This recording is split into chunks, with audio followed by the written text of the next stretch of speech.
അപ്പോൾ അതിൻ്റെ ഇടയിൽ കൂടെ വരൊക്കെ കൂടി വന്നില്ല, നമ്മൾ ശ്രദ്ധ അങ്ങോട്ട് പോയിപ്പോയി. അപ്പോൾ അങ്ങനെ ഏതായാലും അവളുടെ സാഹചര്യമായിരിക്കാം അവൾ ആ ഒരു വിവാഹത്തിന് സമ്മതിപ്പിച്ചതെന്ന് തോന്നുന്നു. പക്ഷേ പഠിച്ചുകൊണ്ടിരിക്കുന്ന സമയത്തൊക്കെ ഇങ്ങനെ ലവ് വരുന്നതും ഒക്കെ സ്വാഭാവികമാണ്. പക്ഷെ അതിനെ തടുക്കാൻ നമ്മളുടെ മനസ്സിനെ നമ്മൾ പ്രാപ്തരാക്കുകയാണ് വേണ്ടത് ഫസ്റ്റ് തന്നെ. പിന്നെയെന്ന് വെച്ചാൽ ഈ ഒരു സൂയിസൈഡൽ അറ്റംപ്റ്റൊക്കെ നമ്മൾ നടത്തുമ്പം നമ്മളെ വീട്ടുകാരെയും കൂടി ഓർക്കണം എന്നാണ് ഞാൻ എപ്പോഴും പറയുന്നൊരു കാര്യമാണ്. നമ്മളെ വീട്ടുകാർ നമ്മൾ അത്രയും കഷ്ടപ്പെട്ട് നമ്മളെ പഠിപ്പിച്ച് അവരുടെ വിചാരം എന്താണ്, അവൻ അല്ലെ എൻ്റെ മോൻ നല്ലൊരു നിലയിലെത്തണം, അല്ലെ അവൻ കുറച്ചും കൂടി ഒന്ന് ഇമ്പ്രൂവ് ആവണം, അല്ലെ കുറച്ചും കൂടി ഇതാവണം, എനിക്ക് അങ്ങനെയാണ് നമ്മൾ ചിന്തിക്കുക. അപ്പം കുട്ടികൾക്കും കൂടി കുറച്ചും കൂടി ആ ഒരു അവയർനെസ് വേണം.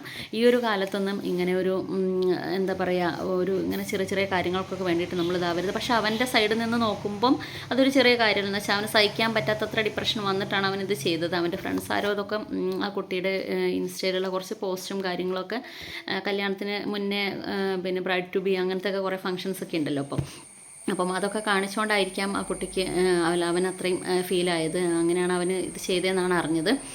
അങ്ങനെ ഏതായാലും അവൻ്റെ കൈ ഈ എൽബോ വരെ പിന്നെ പ്ലാസ്റ്റർ ഇട്ടിരിക്കുകയാണ്. പിന്നെ അതുപോലെ തന്നെ കുറച്ച് സമയമെടുക്കും അത് ഫിസിയോതെറാപ്പിക്ക് ചെയ്ത് റെഡിയാവാൻ. അപ്പോൾ ഞാൻ ആലോചിച്ച് നോക്കുകയാണ്, ഒരുപാട് ബ്ലീഡായി, ഒരുപാട് ബ്ലഡൊക്കെ കയറ്റേണ്ടി വന്നു അവന്. പക്ഷേ ഞാൻ ചിന്തിക്കുന്നൊരു കാര്യം, പലരും പല അഭിപ്രായങ്ങൾ കമൻസാണ് ഇപ്പോൾ ഇതിന് പറയുക. എന്താണെന്ന് വെച്ചാൽ നമ്മൾ അവിടെ ഹോസ്പിറ്റലിൽ തന്നെയുള്ളവർ കുറച്ച് പേര് പറയും അവൻ അവൻ്റെ സൂക്കേടിന് ചെയ്തതാണെന്ന് പറയും. ചിലർ പറയും അവനെന്താ ഇത്രയൊക്കെ ഇതുപോലത്തെ ഒരു സില്ലിയ കാര്യത്തിന് വേണ്ടിയിട്ട് ഇവൻ ഇങ്ങനെയൊക്കെ ചെയ്യാൻ പറ്റുമോ. അങ്ങനെ കുറേ എന്താ പറയുക പറയുന്നവരാണ് ഉണ്ടാവുക. പക്ഷെ നമ്മൾ അവൻ്റെ സൈഡിൽ നിന്ന് ചിന്തിക്കുമ്പം എനിക്ക് തോന്നുന്നതാണ്, അവൻ്റെ സൈഡിൽ നിന്ന് ചിന്തിക്കുമ്പോൾ അവൻ്റെ ലവ് എന്ന് പറയുന്നത് പ്യുവറായിരുന്നു. അതുകൊണ്ടാണ് അവൻ ഇത്രയും ഫീല് വന്നത്. ഒരു ആണിന് ഇപ്പോഴത്തെ ഒരു സിറ്റുവേഷനിലൊക്കെ എനിക്ക് തോന്നുന്നില്ല ഇത്രയും ഒരു പ്യുവർ ലവ് ഉണ്ടാവുമോ എന്നുള്ളത്. അപ്പോൾ അവൻ അത്രയും ആത്മാർത്ഥമായിട്ട് സ്നേഹിച്ചുകൊണ്ടായിരിക്കും അവൻ അത്രയും ഫീല് വന്നിട്ടുണ്ടാവുക. അവനത് അംഗീകരിക്കാനും മനസ്സുകൊണ്ട് അംഗീകരിക്കാൻ പറ്റാത്ത വിഷമം വന്നപ്പോഴാണ് അവനിത് ചെയ്തിട്ടുണ്ടാവുക അല്ലേ.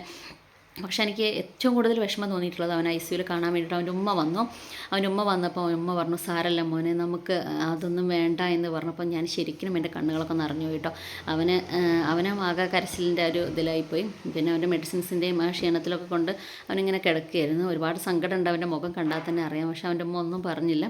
ഉപ്പയും ഭയങ്കര കരച്ചിലായിരുന്നു. അപ്പോൾ ഞാൻ പറയുകയാണ്, നമ്മളെ കുട്ടികളൊക്കെ ഈ ഒരു വളർന്നു വരുന്ന യൗവനത്തിൽ എല്ലാവർക്കും ഒരു കരുതിയിരിക്കേണ്ട കാര്യമാണ്. നമുക്ക് ആഗ്രഹിക്കുന്നത് നമുക്ക് കിട്ടിയില്ലെങ്കിൽ നമ്മളെ മനസ്സിനത് നമ്മൾ പാകപ്പെടുത്തണം. ഫസ്റ്റ് തന്നെ നമ്മളെ മനസ്സിനെ പാകപ്പെടുത്തുക. ഇന്ന ഒരു റിലേഷൻ എനിക്കത് കിട്ടും, അല്ലെ എനിക്കത് 100% കിട്ടാൻ വിധിച്ചതാണെങ്കിൽ മാത്രമേ എനിക്ക് കിട്ടൂ, അല്ലെ അള്ളാൻ്റെയും കൂടി വിധി വേണമെന്നുള്ളത് ആഗ്രഹിച്ചിട്ടും നമ്മൾ വിചാരിച്ചാൽ മാത്രമേ നമ്മൾ അതിൻ്റെ പുറകെ നടന്നിട്ടും നമ്മൾ അതിന് വേണ്ടിയിട്ട് സ്വപ്നം കണ്ടിട്ടും കാര്യമുള്ളൂ. ഇന്നത്തെ കാലത്ത് വിദ്യാഭ്യാസമാണ് ഏറ്റവും വലുത്.